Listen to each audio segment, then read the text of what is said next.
If you've never trained, if you're untrained person, you've never exercised or anything, you don't just go into powerlifting. You don't just take up CrossFit. Like, that's too much. Yeah. Your body, you don't have the movement patterns developed, right? You maybe have deficiencies. Maybe your foundation is unlevel and you're going to create muscular imbalances, faulty movement patterns, right? So you got to start with the base level. So why don't we go through it real quick? Welcome to episode number 2 of sir. the movement pillar in our podcast series on movement, obviously. That's right. That's right. We're going to be talking about tactical ways of routine, building routine and a discipline in your day-to-day. Yep. Really, no matter where you are, of incorporating that into a daily discipline, if not weekly discipline. Yep.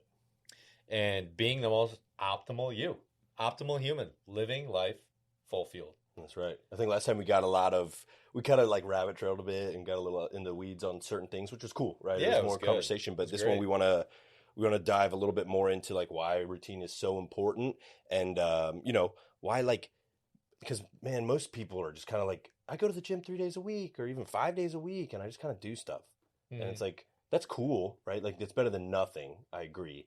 But we're not here for the like basic level. You know what I mean? Yeah. We're not here to just like get some workouts. We're here to optimize and like get the most out of your workout so that what you're doing produces the most results for the effort. Right? Efficiency, man. Because like, dude, we have a lot going on. I have a lot going on. You have a lot going on. You got family, you got work, you got all this stuff.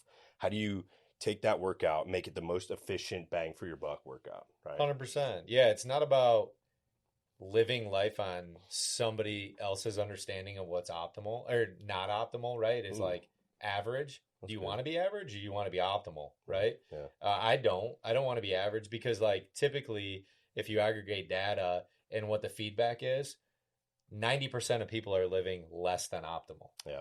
You want to live optimally, right? That's right. And so are you going in with the intention of being optimal and super intentional in your workouts? Yeah. And that's what I've been. That's what I do over the past 5 years. I've really wanted to intentionally go into my week, establishing the baselines as the non-negotiables, being fully fueled. So one of the things that I do, just tapping into it, is I set the non-negotiables Monday, Wednesday, Friday. Right. And that's my 5:30 workout, 5:30 to 6:30. And I have to be hyper efficient in that window because I got to take my girls to school. Yeah. And so, you got that time, right? You have that hour. That's the only hour that I have, right? Do it, yeah. And so that is the non-negotiable of like, all right, what do I need to do to set the basis of getting the best and most optimal workout that I possibly can get in that hour? That's right. And so for me, obviously that goes into, and we're going to go through an extension of, but I think the number one thing that you do is you got to control your calendar, right? What is the routine? Huge. Controlling your calendar and saying, this is a non-negotiable, and Monday, Wednesday, Friday, that is absolutely a non-negotiable. Now there could be some fillers in between that, in the gaps that you're like, hey, I'm gonna get a little bit more in to be more optimal. Yeah. But like, what does that non-negotiable hour look like? Because when Thursday gets around and you're like, oh, I had planned to work out on, Thursday afternoon, but then other fires come and play. Well, then, it hasn't been declared as a non-negotiable. So that's for me. And I'd love to hear your insight. Non-negotiable. It's already programmed into my calendar. I'm controlling and dictating that. I do it obviously the first thing in the day. Like I want to do it as early as possible.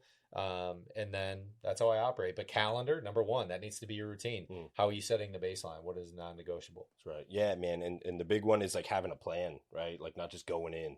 Like I think most people, and I was this for a long time, like started lifting in high school and then got in, like going into college, it was kind of the same, it was like, I was doing just this, what everyone else was doing, what I thought was the bro split routine, like a few days a week, just the same for years, man. And like, I think most people are doing that. They're not really having an idea before they go into the gym. They're just like, I got to go to the gym today. Like after work, I'm going to get in there for an hour, and they just go. And then they're like, they're spending time looking for what machines are open or what they're going to do. Maybe they're on their phone for half the freaking workout. It's like, it's not efficient, man. It's getting you maybe like a little bit of results, but it's probably just keeping you where you're at, if anything, right? It's probably just maintaining you. For sure. I think that's, for some people, that's cool. Like, and if that's you, man, like good for you. Like, but that's for the people who want to be like at the top percent, man, like you got to do more. You got to be more intentional, like what you always say. And so for me, I write my workouts out like probably a few days in advance, right? Like, and if I'm sticking to a routine, it's like I already know next week what I'm doing on Monday, right? I have an idea. I know what exercises are going to be doing, how many reps, how many sets, all of it, right? Like it's set. I'm not just like, I think I'll do 4 sets of chest today instead of 3 because I'm feeling froggy. I want to push a little bit more. Like, no, like I know I'm doing this amount of sets, and it's because I know in 2 days later I got to do more. So I'm not going to overdo it, be sore as shit for 3 days, not be able to go in, be like, I'm going to take off today because I'm sore from last day. That means you did too much. Your volume was too much, right? So like having an idea of how much volume your body can control too, I've realized, man, that like I don't need as much volume as I thought. I used to go in and do like 5 different exercises, 4 sets each of 10 to 15 reps of a single muscle group, bro. That's way too much. Especially then you do that like twice a week. You're doing way too much that your body can't recover. You're gonna have negative gains at that point. You're gonna end up overtraining, right? Yeah. And then at that point your results will go backwards, or you'll start to feel like fatigue and stuff like that set in. So I mean, for me, man, it's having like the intentionality of like what I'm going to do that day, but also like what I'm not going to do that day is like overdo it. You know what I mean? And the truth is like when you get into this like 3-day a week split routine, chest, triceps on Monday, shoulders, back and buys on Wednesday, and then legs, that monotony produces less stimulus over time on your muscles, right? So like the same concept with the running we talked about, where if you run the same amount, eventually your body gets better at preserving fuel and like dampening that response to the stimulus. The same happens with that, man. Your body's so efficient. They're so smart. Our bodies are so smart. It gets good at being more efficient with that it's not going to get as much out of it, right? Yeah. So, it's good to do like 1 month of strength training, 5 reps, heavy weight. Then the next month, maybe you're doing more like higher reps, endurance type training. Yeah. Then you get into some hypertrophy training. Maybe you throw some HIIT in there, right? Maybe you push a little bit more cardio 1 month, right? Maybe you start playing a sport, right? Like challenging your nervous system in that capacity to pick up a skill, Love right? that. Learning skills, dude, that's huge. People who have never done like compound lifts, like the CrossFit stuff, man, the results they get like in the beginning is so impactful. That's because insane. Dude, they're putting their bodies through these full body like movements that they've never done before. They're learning a skill while building muscle. It's profound impact, man. Yeah, no, I fully agree with that. One thing that I've approached that I think, both of us being NASM's obviously certified trainers back in the day, even though we don't obviously train now. But one of the big things that I was like, dude, I was a trainer. I got to get a trainer. I have a coach in nearly everything. I have a coach. I have a spiritual coach. I have a kind of a quasi. He's like a spiritual and life coach. Yeah. And then I have for business. I have a business coach, and I have a trainer coach that programmatically programs my workouts. Right. Yeah. I don't go in. I don't think of those just because I wanted that off my plate. So that's just a different approach. I love your approach because you are being intentional about being super programmatic about how you're going to be working out that week. So you're super efficient. I know myself and like breaking down each workouts. I'm like, I have a bunch of different things on my mind. Yeah. I'm like, you know what? I'm going to rely on somebody else to break that down for me. And then another thing that I like is obviously community based. So that's why I'm going into more of a CrossFit environment, or I go into a kettlebell environment. So I switch mine up. Yeah. Mine are a little bit different, where there's a little bit different extension of hypertrophy, amount of weight that I'm going to be putting. Right. Where what I love about kettlebells is kinetic movement, but then what I love about CrossFit is just freaking raw weight, right? Yeah. So you go into a static, doing some early stuff, and then you go into a HIIT. So I do enjoy both sides because they operate my muscle groups differently. Yeah. But I would say that from a routine is blocking it out and then knowing you. Yeah. Are you going to be the guy that is going to be super intentional about like maybe even meal prepping and then working out and knowing your workout on a week-to-week basis? Right. Or you're like, oh, no, a trainer is better for me. Right. I was a trainer and I realized I need a trainer. Yeah. Right. That's just me. Yeah. And so it's really understanding the cadence and how much flex you do have. And so that's how I operate. And it's really, really worked out for me where I know I'm getting the max that I can. I'm living optimally. I'm living full field. Plugging that in again. And then really having a strong cadence throughout my week to week.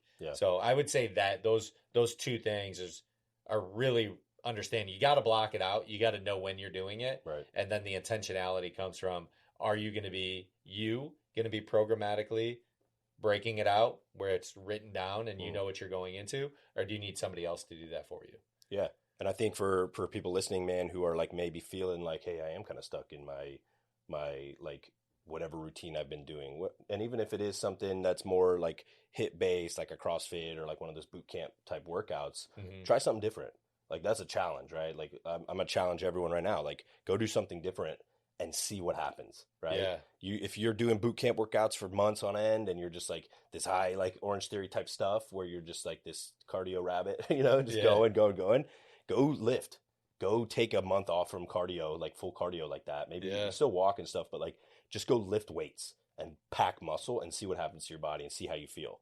Try it out. If it sucks and you hate it, all right, like sorry, but I doubt that's going to happen. And then vice versa, like somebody who just lifts all the time and is stuck in a simple routine, go do more like hit training type stuff, right? Like test your body out, do different things, pick up a sport, man. Like I think that's like that's undervalued, right? Being able to have like versatility and adaptability, right? For sure. Yeah.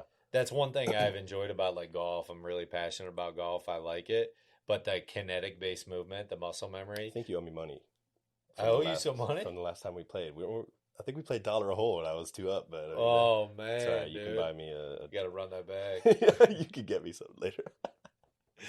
I just remembered that. We freaking played $1 a hole. We gotta were you up to? Dang, bro, you were beating I'm pretty sure I was up 2. Yeah, I had the birdie on the first one, remember? That part 3. You had a birdie? Dude, I dropped that thing a foot from the hole, remember? That hole 17. We started on the back 9 for some reason. I guess I forgot. Yeah, you did. Intentionally forgot that shit. That's okay. People don't forget. But golf is a big thing as far as kinetic movement. Dude, a lot different than lifting some weight for muscle gain. That's right. So it's cool to really have that kinetic based environment and then realize like where maybe kettlebells are a little bit, you can actually incorporate some resistance band is also becoming a big thing in getting flexibility and approach of getting more inertia in your golf swing. So I'm actually curious. Scotty Scheffler came out with something where it's a lot of band movements, similar to like Tom Brady's TB12 movement of using more band work as far as extension and mobility. So that's something I have been wanting to look into just a little bit more to put in there for the micro workouts. Yeah. But kettlebell kinetic based movements are better, I would say, is a better approach for like golf. Yeah. Because it like kind of prepares, there's different stabilizing muscles that I'm using that then translate a little bit easier when I go into the golf environment. So I definitely enjoy that. But then the power piece is a little bit different because then I'm creating inertia. Yeah. So then CrossFit of intermixing those two things really creates power, behind what I'm doing. Whereas just strictly doing kettlebell really probably wouldn't give me the power that I'm looking for. But working with weights, it gives me a little bit more inertia hitting the ball. So I love the idea of incorporating some sort of sport because it almost gives the attractiveness of I'm doing it for something. Yeah, for sure. You're training for like a skill that like you want to perform, and maybe like you're playing against someone, so you want to win, right? Yeah. Like that competition always kind of makes you work a little bit harder. Mm-hmm. I love that you got into power there a little bit. Let's we're both trained with the NASM model, the optimum performance training model, the OPT, which I love it. I think foundationally for people, it makes so much sense. For pretty much everyone, this is how you should tier it up because, bro, if you've never trained, if you're untrained person, you've never exercised or anything, you don't just go into powerlifting. You don't just take up CrossFit. Like you don't just start doing Olympic lifting. That's too much. Yeah. Your body, you don't have the movement patterns developed, right? You maybe have deficiencies. Maybe your posture or like your foundation is unlevel, and you're going to create, imbalances, muscular imbalances, just like faulty movement patterns, right? So you got to start with the base level. So why don't we go through it real quick, like for people listening, because this is something that I base my training off of. I'm obviously already at the level where I can power lift with good form, and like I'm there, right? So it's not like you have to do this multiple times. Once you've gone through the phases and you've learned the skills necessary to do the different levels of training, you're there. Yeah. And then you just have to practice it, right, to keep it up. You might need to backtrack sometimes if you're feeling like something's off or you have an injury, but it starts at that base level of like you have to have stabilization, right? Mm-hmm. So most guys aren't going to go to the gym and spend that hour that they have doing body weight, like balance type exercises, right? Most people think that's not the flashy cool stuff where you're throwing up weight in front of the girl in the mirror and like you feel good about yourself. You know what I mean? Yeah, like you got your tight dry fit on, but like that's necessary, man. So this is how you avoid injury, bro. Like if you can't squat because your ankles invert in and your feet roll in and then your knees bend in, and now you throw 250 pounds on that squat bar, you're going to hurt yourself. Like it's not if, it's when. When are you going to do too much weight that shitty movement pattern is not going to be able to hold it up? You know what I mean? The straw that broke the camel's back, that's how that story goes, right? Yeah. Like, dude had like enough weight to one point it was just like, this isn't it. Yeah. Bye, right? And you blow a disc or something. So for sure, stabilization is so important. What Massive. Do you do as far as, so for me, I use some of the stuff that I have in my office. I got these high level vibration platforms. So I do single leg exercises on those. I balance on that kind of stuff. Physio balls, like the big yoga balls that people sit on. Doing exercises with those, like planks or even push-ups on there. Balance boards, all that kind of stuff, man. There's obviously like tools you can use, but you really just like one-legged standing on one leg. That's what I was just about to say. Huge. I mean, try to stand on one leg and see where your knee goes, right? Most people are a lot of people don't even do that. Walk backwards, right? Walk backwards. Nice. Just simply put a couple of discs underneath your feet and just start squatting with your own body weight and in a more static position. That's right. But put yourself in a dynamic environment, right? It's all about putting yourself in dynamic environments because the reality is even when you go in sport, right, you're setting yourself. Stabilization is such a key tool in terms of you being able to, that's why I love basketball, of like the left and the rights, right? And sometimes that happens in life, where you need to catch yourself. Yeah. And so, and then you're like, oh man, I tweaked my knee. So like, are you prepared? And that's what the BOSU balls are huge in that, of just stepping on a BOSU, right? And without any weight, you can actually add weight. I would do curls on a BOSU ball, and then you can add weight. But BOSU balls would naturally, you have to stabilize. You have to use your lower extremity stabilizers. And so that's a big way to just set a baseline of like how the kinetic and the understanding of like how your body's going to move. Right.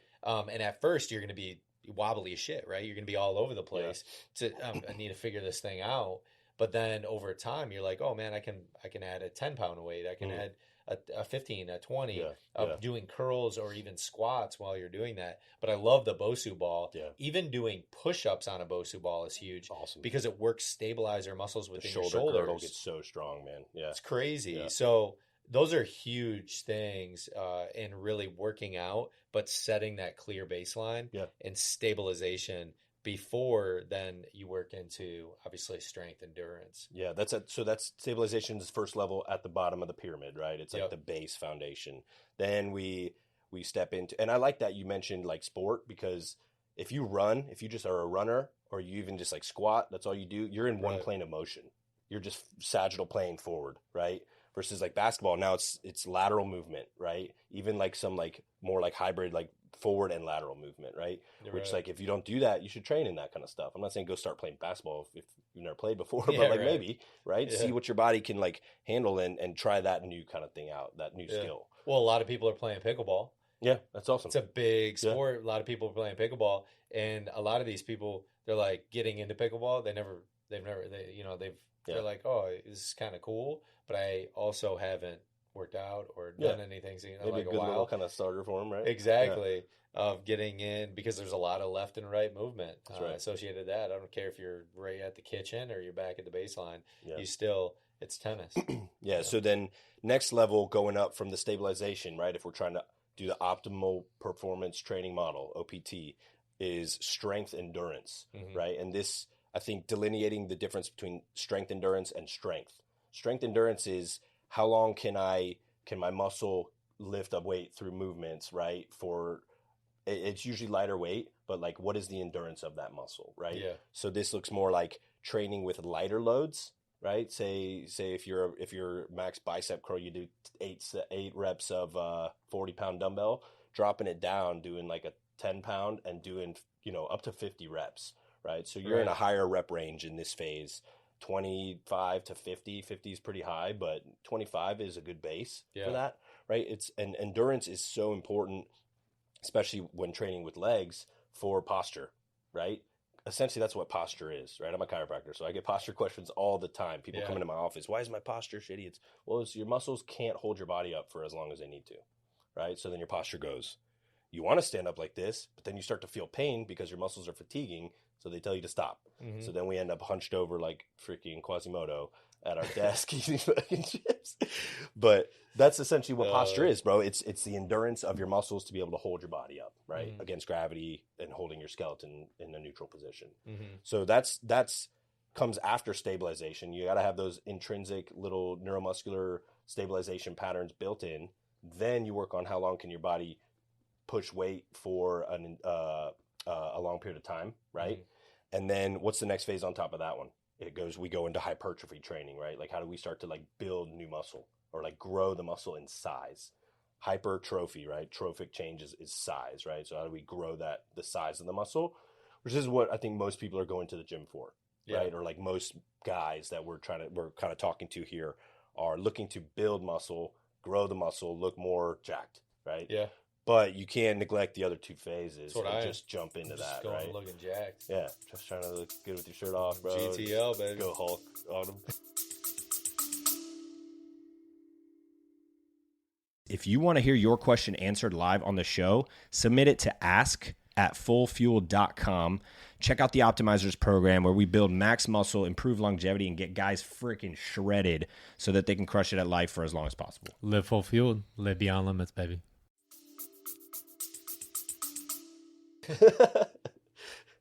GTL, gym tan laundry. Yeah, and so hypertrophy, other than just making you look good, has benefits as well, right? Like it was thought for a long time that you didn't actually like gain new muscle, but that's false. Hyperplasia is when your body produces new muscle cells, which does happen in conjunction with hypertrophy training.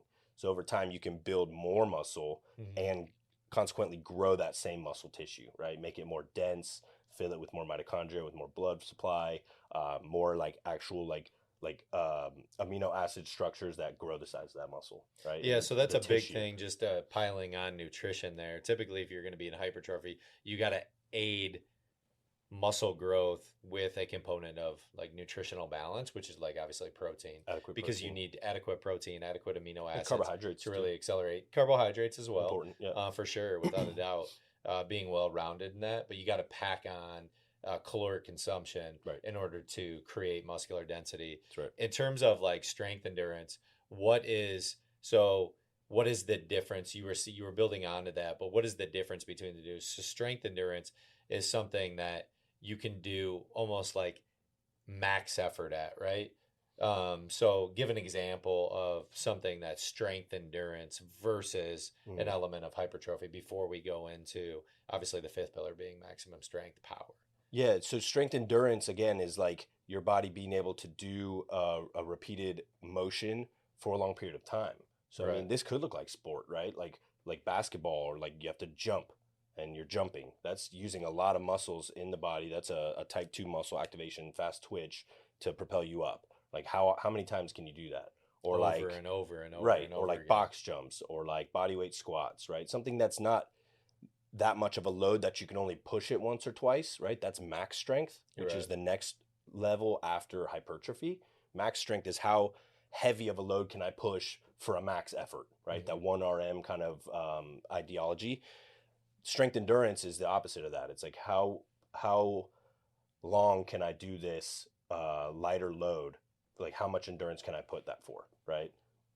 So that's the difference. But you got to have that as a base foundation before you start pushing max strength, or you're going to get hurt. Right? Yeah. So it all sets the stage. I love the build up, right? Yeah. And so hypertrophy is making sure you have enough muscle on your skeleton to support that max load that you're about to push, right? So that's why hypertrophy comes before max strength. Huge. Because if hypertrophy was after max strength, you'd be going to lift all this heavy weight. You don't have adequate muscle on your body, you're going to get hurt, right? So it all comes down to like how do we build muscle and get that optimal performance without getting hurt? Because once you get hurt, man, it just fucks everything up. And and it's also one of those things where, because I've seen, there was this one guy at our CrossFit gym, insane, but his fundamentals were so good, right? He defied the odds of like muscular strength. Like he didn't need the weight to put up an insane amount of weight. Yeah. Because he was, number one, like he had every ounce of his body was stabilized. And then the kinetic movement from floor to shelf was awesome. Impeccable, right? Yeah. And so when you can get that good, that's a completely different story. Yeah. But like usually you're going to need, those are slight anomalies, because usually what you're outliers, going to need, outliers for sure. But he didn't start like that. He did not start like that, but he build that foundation. Absolutely. Right. And it was that kinetic based movement that allowed him to grow. I mean, he was a muscular guy, don't get me wrong, but he wasn't like some genetic things that gave him a little advantage. Yeah, right. That's cool. But it was fundamentals. You know, if you're good, that good, that's what I love about CrossFit is if you're that good at the fundamentals, you actually, man, you can rack up some weight. There were some dudes racking up some weight, but they were so good floor to shelf, like as I was saying, that I'm like, dude, that is really solid. But anyways, going into maximum strength now. Yeah. Maximum strength. So what that looks like. Yeah. So maximum strength is being able to push the most amount of weight for about 5 repetitions, right? 5 is kind of the most you will do when you're max strength training, like the typical 5x5, right?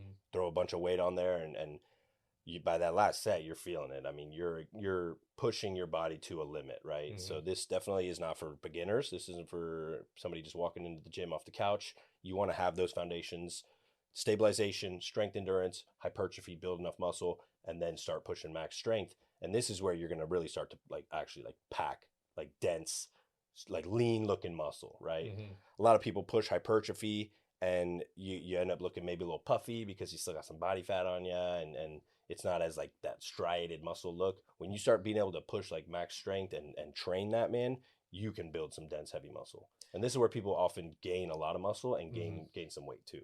Yeah, this is the sweet spot. So when you're going in and you're hitting, you feel really, really good at the different foundations. So just to review real quick: stabilization, strength, endurance, hypertrophy, and then going into maximum strength. This is that sweet spot that you want to stay in for an elongated period of time. Yeah. Because you might never have to go to power. You could stay at max strength, honestly. That's right. Yeah. That's right. Because when you're testing, so power is more defying the limits of what you expected, right? Those are what they call PR, right? Yeah. More performance based. Right. Hey, I want to set a new threshold here, in terms of where I'm at. But maximum strength is really that sweet spot of, hey, I really want to continually getting stronger. I want to create the discipline of just continually working up and building on new muscle.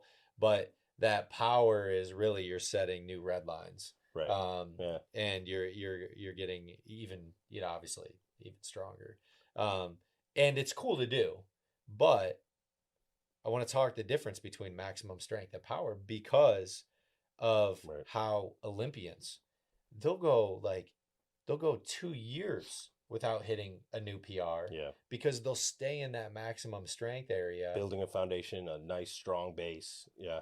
And then maybe a year out, 6 months out, maybe even closer to, they're hitting new PRs. Yeah. I don't know. I believe somebody I was following hit a PR the week before, the day of, just to hold themselves to that standard. Maybe knowing give that mental edge, I know edge. I can do this shit. Yeah. But they wanted to push it out further and further and further, leading up to where they were going to be. It wasn't like you're trying to get PRs every other month, right? Right. I think that's when your body starts working against itself. So there's a fine line between maximum strength and power that you really have to work you have to be really, really in tune with your body. Yeah. So power building on top of max strength then, right? You want that max strength base, so now you can lift heavier weights for that. Power, you're obviously going to dial it back. You're not going to be 1 RMing freaking overhead as much, right? Like that's Right. pretty intense. Like maybe do that every now and then, but you got to dial the weight back a little bit because you're going to do a little bit more repetition. You're going to probably go for like 7, maybe 3 to 7, right? So it, but you're speeding up the lift, right? So power is how fast can I push this heavy weight now through a range of motion? How quickly can I move something heavy, right? So it this is probably the most risky, probably the most opportunity for injury, right? Like if you fail to lift or something like that. So that's why you want to have that foundation, man. Like you don't want to just start like we talked about at the very beginning. You don't want to just start doing like heavy power lifts, right? Because if you don't have everything else in, you're gonna hurt yourself. Right. But the difference is really that like max strength is going to build dense muscle tissue. Power is more so going to improve your performance of a lift, right? For sure. So like I said, not everybody even has to get there, right? Like if that's not your goal to be able to lift something like that, then you don't even need to, right? You can stick to that strength level. You can bounce back and forth between max strength and hypertrophy, even doing more endurance stuff. And I think that's a great way to train. I think to do like a month of max strength training, right? Like, or even 2 days a week, I'm doing max strength type training. And then 1 day a week, I'm doing more endurance type training, keeping it kind of like varied so that your body's always building on those foundational blocks. Yeah, Not you just, were saying because your body's so smart, and what you can do is kind of create trigger points, right, and throwing it off a little bit. Yeah, That's what I love about just having a better understanding and being in tune with yourself, where you're like head and your heart align. Yeah. I feel like a little bit, Yeah. where you're like head and your body align, where you have an understanding of the kinetic movements within your body. Mhm. Like I'm going to trick it out a little bit here, and then do this. So I think it's important. Do you want to? I think we here get a question from the audience. Yeah, And, yeah, that's a good wrap, respond man. to that. Yeah. Yeah, so it's my first time in the gym after a long time. I have a little bit of knowledge. Where should I start? A little bit of style knowledge where you start. I think you hit on it, bro. Like I would say like get a trainer, right? Like I don't I think a lot of people are maybe like if it's financially you 100% can't do it because you're scraping, like I get it, but like if you have the money, man, like just get a trainer for a month or two and like learn the base knowledge stuff. Because again, or else you're gonna fall into that like I'm just doing the same thing. Like they ask, I have a little bit of knowledge. Like how far is that going to take you? Are you going to be able to level that up? You know what I mean? Yeah. So finding like a qualified trainer, someone like you who knows the bases and can like either push you or teach you new things. And some people will have a trainer for a month, then they'll work on whatever they just learned for a few months, and they'll get a trainer again, right? And they kind of bounce back and forth, and like do some on their own, work with the trainer once a month, stuff like that. But I think like seeking out knowledge, man, right? Or Absolutely. research, right? Or do the work yourself, and like becoming a trainer is like a cool thing to do too. Like you don't have to use it to train people, but like you will gain so much knowledge for yourself from that. It's worth it, right? Yeah, I think for me, it just that and who we're probably speaking to in terms of like the audience of time. And I always want to rely on people that have the time really to give me. So I would say an answer to that is get somebody that already has the knowledge in place to create those shortcuts. And especially if somebody can aid me in from a nutritional standpoint, as well as a physical standpoint, where I can blend those two things together, because that's just going to be a roadmap for success. Awesome. So really, I would really try to get that all into one. Get a trainer that knows nutrition and training as well, and where you can incorporate that. And man, like things will be a lot faster. That's what I did. Yeah. And I was like, man, I did not know nutrition what played this much of an impact. And really understanding that and being guided along the way really created a shortcut for me, and then allowed me to create really clean, lean muscle mass in a relatively short period of time. Yeah, because if time is your limiter, it's a great point, right? Like if time is the thing, you're like, I only have the hour. I have 1 hour, then I got to get home. I got kids, I got to dish it, blah, blah, blah. Make it efficient, man. Like pay someone to help you, right? Or else you're going to have to spend part of that hour creating a workout, right? Or that's coming out of the other part of the day, right? Timing out the workout, what exercise I'm doing, like maybe structuring it, doing all that when that's not even, you don't even have that training. Yeah. Somebody out there is really good at that, right? The same way you pay someone to do your car, Same thing. I'm not gonna I don't know shit about cars, bro. I'm gonna go start taking stuff out of my car. I'm gonna Yeah, right. like I'm gonna pay someone to do it who knows what they're doing. Always Right? always So go like, with the shortcut. yeah, Somebody else is interested. If you're not super passionate about it, I would be like, but I want to get myself in really good shape. Yeah. Somebody has that knowledge for and you. a level down from that is there's these online training people, right? Like, or protocols, or you can Huge. pay like $10 for some like workout, right? Like, Yeah. and just like start with that, and then Yeah. as you get better and you want to learn more. I think Yeah. keep learning. Like that's probably a good answer to that question too. Keep learning. Keep learning, Yeah, always right? learn. Like learn more stuff. So that's what we got Good, based bro. on movement. See, number 2, we're going to be going in and we're going to be setting new disciplines in terms of what movement looks like, and what are we going to be talking about in the kind of the third layer of movement. What is that? Did we talk through that one yet? And then in this episode, Yeah, I don't know if we came up with that, man. we can cut this out, we but... can probably cut that one, but well, episode number 3 of movement, we'll go into maybe we'll bring on a guest. Yeah, that'd be great. I'd love to bring on someone who can speak more onto what we just talked about, like why hire a trainer and the importance of it, right? Yeah, That'd I think be that's awesome. that's and maybe even the community aspect, which is like where I thrive in, is knowing somebody like they're even though they're counting on me, but they're not counting on me. Yeah. Right. I was talking to a guy the other day that I was coaching, that like what gets him to get up in the morning is that they're still like counting on me. Right. Yeah. If you don't show up, you're gonna hear about it. Yeah, right? you're gonna hear about it. So it's one of those things, and we'll incorporate that in. So Cool. into the design of our next one, we'll bring on somebody. So cool. That's Awesome, what we man. got. Episode number 3 of movement. Live Live full fueled. Live it full fuel.